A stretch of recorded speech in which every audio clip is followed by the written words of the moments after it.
Hello friends, तो कैसे हैं आप लोग। तो ये है lesson number 2, all about voice active and passive. इससे पहले मैंने ओवरव्यू दिया था और आपको बहुत ही छोटे छोटे बेसिक्स कॉन्सेप्ट्स बताए थे, जिसमें सब्जेक्ट क्या होता है, ऑब्जेक्ट क्या होता है, क्या वर्क होते हैं, पैसिव की नीड क्यों पड़ी, पैसिव होता क्या है, वगैरह सारी चीज़ें। उसके बाद में एक्टिव पैसिव के छोटे कॉन्सेप्ट बताए थे कि हाँ जनरली सब्जेक्ट एक्टिव में ये रहता है, ऑब्जेक्ट में एक्टिव ये रहता है। जनरली स्टूडेंट कह देते हैं कि ये सब्जेक्ट है लेकिन वो होता ऑब्जेक्ट है, ये ऑब्जेक्ट है लेकिन होता सब्जेक्ट है। तो आप ओवरव्यू के लेसन्स को जरूर देखिएगा। एंड हम डिस्कस करें active and passive lesson number 2। इसमें हम डिस्कस करेंगे, डियर स्टूडेंट्स प्लीज़ ध्यान से सुनिए, इसमें हम डिस्कस करेंगे प्रेजेंट इंडेफिनिट के एक्टिव से पैसिव। हम इसमें जो है पूरा स्ट्रक्चर बताएंगे एक्टिव एंड पैसिव का। तो प्लीज़ उस स्ट्रक्चर को ध्यान से देखिएगा, क्योंकि आगे के लेसन्स में वो स्ट्रक्चर नहीं बताऊंगा, मैं direct active to passive verbs change करना बताऊंगा। ठीक है, उसके बाद में हम 200 प्लस क्वेश्चंस डिस्कस करेंगे, प्रीवियस पेपर्स के क्वेश्चंस डिस्कस करेंगे और high level active passive discuss करेंगे, और आप जो मुझे सेंड करोगे उसके भी आंसर डिस्कस करेंगे। Watch this lesson till end, please इस लेसन को एंड तक देखिएगा, बहुत ही हेल्पफुल लेसन है एसएससी सीजीएल सीपीओ एंड सभी एग्जाम्स के लिए, आरबीआई ग्रेड बी ऐसा और बैंक, क्योंकि उसमें भी क्वेश्चंस इससे आ जाते हैं। मैं इसमें एक बार और बता दूं, प्रेजेंट इंडेफिनिट का स्ट्रक्चर क्रिएट कर रहा हूं एक्टिव और पैसिव में। क्या स्ट्रक्चर रहता है, तो आगे के सारे लेसन्स में मैं स्ट्रक्चर नहीं डालूंगा, केवल और केवल वर्ब्स एंड फॉर्म्स चेंज करूंगा। स्ट्रक्चर अपने दिमाग में रखिएगा, वैसा ही यूज़ कीजिएगा। एंड तक देखिए, रेटिंग्स दीजिएगा, अपवोट कीजिएगा, शेयर कीजिएगा, फॉलो कीजिएगा प्लीज़। ओके, और बताइए लोगों को कि वो मुझे फॉलो करें। तो सुनिए, एक्टिव और पैसिव होता क्या है, स्टार्ट करते हैं यहाँ से। एक्टिव का मतलब होता है स्टार्ट विद सब्जेक्ट, यानी कि अगर कोई सेंटेंस सब्जेक्ट से स्टार्ट हो रहा है, if your sentence start with subject that is active voice. And passive voice start with object, if your sentence start with object, अगर आपका सेंटेंस ऑब्जेक्ट से स्टार्ट हो रहा है तो that is passive voice. Example, I write a letter, मैं एक letter लिखता हूं, दिस इज एक्टिव, क्योंकि लिखने का काम कौन कर रहा है, मैं।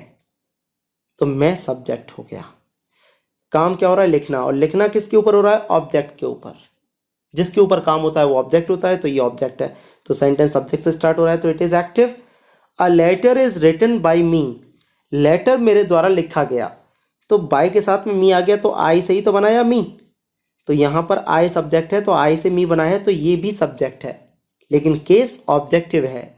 और लेटर ऑब्जेक्ट है, लेटर इधर आ गया, तो ये ऑब्जेक्ट है, लेकिन सब्जेक्टिव की तरह यूज हुआ है, क्योंकि वर्ब से पहले सब्जेक्टिव केस, वर्ब के बाद ऑब्जेक्टिव केस। तो बात यह है कि ये ऑब्जेक्ट से स्टार्ट हुआ तो पैसिव, और ये सब्जेक्ट से स्टार्ट हुआ तो एक्टिव। तो अगर आपका सेंटेंस सब्जेक्ट से स्टार्ट होता है तो एक्टिव, ऑब्जेक्ट से स्टार्ट होता है तो passive. It's not translation, it's not a grammatical part, it's a way of translation. तो ग्रामर में इसलिए आ गया है, लेकिन ये तरीका है ट्रांसलेशन करने का। अगर मैं बोलता हूँ कुर्सी टूट गई, तो कुर्सी ऑब्जेक्ट है, क्योंकि टूटने का प्रभाव किस पे पड़ा, कुर्सी पर, चेयर पर, तो चेयर ऑब्जेक्ट से स्टार्ट हुआ है तो पैसिव में बनेगा, सिंपल। तो जनरल कॉन्सेप्ट ऑफ पैसिव ये होता है कि सेंटेंस स्टार्ट होता है ऑब्जेक्ट से, फिर कुछ हेल्पिंग वर्ब्स यूज होती हैं as per the need and demand of sentence और टेंस। उसके बाद में main verb with third form, as you know then हर एक पैसिव में वर्ब की थर्ड फॉर्म यूज होती है, विदाउट थर्ड फॉर्म नहीं होता। और बाय के साथ में सब्जेक्ट, जैसे a letter is written by me, letter object हो गया, ये हेल्पिंग वर्ब लग गई प्रेजेंट इंडेफिनिट की वजह से, रिटन लिखा जाता है बाय मी। ठीक है, यहां देखो कि ये है सब्जेक्ट बट केस ऑब्जेक्टिव है।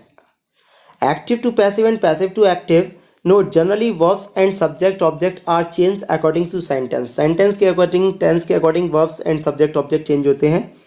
एक्टिव है आपका subject verb and object, active में रहता है सबसे पहले सब्जेक्ट, फिर वर्ब, फिर ऑब्जेक्ट।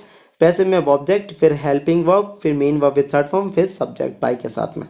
तो प्रेजेंट इंडेफिनिट में हम समझते हैं एक्टिव से पैसिव बनाना। अब दोस्तों प्रेजेंट इंडेफिनिट को हम कैसे मानेंगे, the sentence is in present indefinite या simple present. How can you say then this sentence is in present indefinite और सिंपल प्रेजेंट। सिंपल है, आइडिया लगाओ, सिंपल प्रेजेंट में first form of the verb use होता है या do और does use होता है। अगर सेंटेंस इंटेरोगेटिव है तो डू और डज, और अगर सेंटेंस सिंपल है तो फर्स्ट फॉर्म। जैसे आई प्ले प्रेजेंट इंडेफिनिट है, ही प्लेज प्रेजेंट इंडेफिनिट है, ही गोज प्रेजेंट इंडेफिनिट है, दे गो प्रेजेंट इंडेफिनिट है, I do not play present indefinite, he does not play present indefinite, do you play present indefinite, simple present हो गया। Does he play, simple present, present indefinite हो गया। तो do या does लगा होगा इंटरोगेटिव और नेगेटिव में, या सिंपल में first form of the verb, so it is present indefinite. तो इसमें सबसे पहले सिंपल सेंटेंस में समझते हैं। एक्टिव जो होगा वो क्या होगा, सबसे पहले subject, first form of the verb जैसा अभी बताया, एस और ES as per the need, and object. S और ईएस आप सब जानते हो, सब्जेक्ट अगर सिंगुलर है तो, और ही है, शी है, इट है तो एस और ईएस, आई है, वी है, या प्लूरल है तो एस और ईएस नहीं लगाते, इसलिए मैंने इसको ब्रैकेट में लिखा है। तो एक्टिव जो सिंपल में रहेगा प्रेजेंट इंडेफिनिट में, subject, main verb with first form और ऑब्जेक्ट। पैसिव बनाएंगे तो ऑब्जेक्ट तो इधर से आ जाएगा, क्योंकि object it's a way of translation, कि अगर ऑब्जेक्ट से सेंटेंस स्टार्ट कर रहे हो तो ऑब्जेक्ट, पैसिव ऑब्जेक्ट से स्टार्ट होता है तो ऑब्जेक्ट। प्रेजेंट इंडेफिनिट में अगर आपको कहीं भी फर्स्ट फॉर्म दिखती है, प्रेजेंट इंडेफिनिट अगर आप नहीं जानते हो तो इज एम आर लगा देना, और अगर पास्ट सेकंड फॉर्म मिलती है तो वॉज और वर लगा देना, क्योंकि सेकंड फॉर्म पास्ट को बताता है तो इज एम आर का पास्ट वॉज और वर होता है। अगर फर्स्ट फॉर्म प्रेजेंट को बताता है तो इज एम आर प्रेजेंट होता है। तो अगर ऑब्जेक्ट के अकॉर्डिंग लगेगा is am are, first form को देखते हुए आपको इज एम और आर में से कोई एक लगाना है। अगर ऑब्जेक्ट सिंगुलर है तो इज, ऑब्जेक्ट प्लूरल है तो आर, और ऑब्जेक्ट अगर आई है तो एम। फिर मेन वर्ब जो है यहाँ पर, इसकी थर्ड फॉर्म, और बाई के साथ सब्जेक्ट। मैं आगे बताऊंगा आपको, अभी नहीं, आगे के लेसन में बताऊंगा कि इज एम आर क्यों यूज किया और थर्ड फॉर्म क्यों, ठीक है ना। तो एक्टिव देखो, Radha makes a noise, Radha शोर करती है, तो राधा सब्जेक्ट हो गया, makes first form of the verb हो गई, राधा सिंगुलर तो एस और एस लग गया, राधा सब्जेक्ट फर्स्ट फॉर्म, और अ नॉइज ऑब्जेक्ट हो गया। पैसिव बनाइए, ऑब्जेक्ट से इधर आ जाएगा, तो यानी कि नॉइज, अ नॉइज इधर आ गया। अब अ नॉइज सिंगुलर है तो इज, फिर इज एम आर में से इज आ गया ऑब्जेक्ट के अकॉर्डिंग। मेन वर्ब में थर्ड फॉर्म, मेक की थर्ड फॉर्म मेड होती है, बाई के साथ सब्जेक्ट, बाय राधा। दूसरा sentence active, they help me, वो मेरी हेल्प करते हैं, तो दे सब्जेक्ट हो गया, help first form of the verb हो गई, यस और यस लगती नहीं है दे के साथ, तो दे सब्जेक्ट हो गया, हेल्प हो गई first form of the verb, object हो गया मी।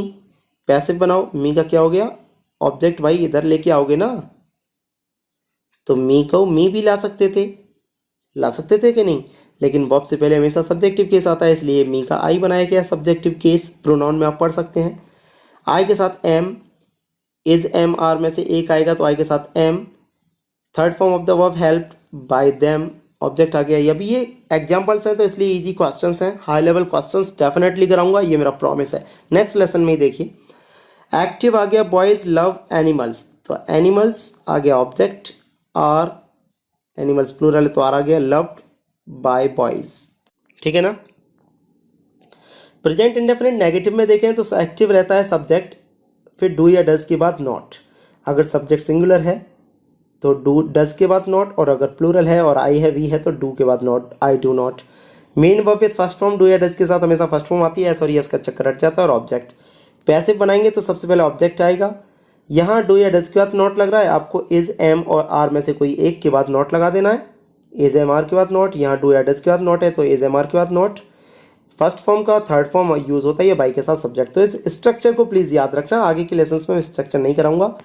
एक्टिव हुआ, boys do not love animals, boys animal से लव नहीं करते, तो बॉयज़ हो गया सब्जेक्ट, बॉयज़ प्लूरल है तो डू नॉट, लव हो गई फर्स्ट फॉर्म, एनिमल्स हो गया ऑब्जेक्ट। पैसिव बनाओ तो एनिमल्स यानी कि ऑब्जेक्ट इधर आ गया, और एनिमल्स प्लूरल है तो आर, यहाँ डू या डज के बाद नॉट लगा हुआ है, डू नॉट, तो आपने आर के बाद नॉट लगा दिया।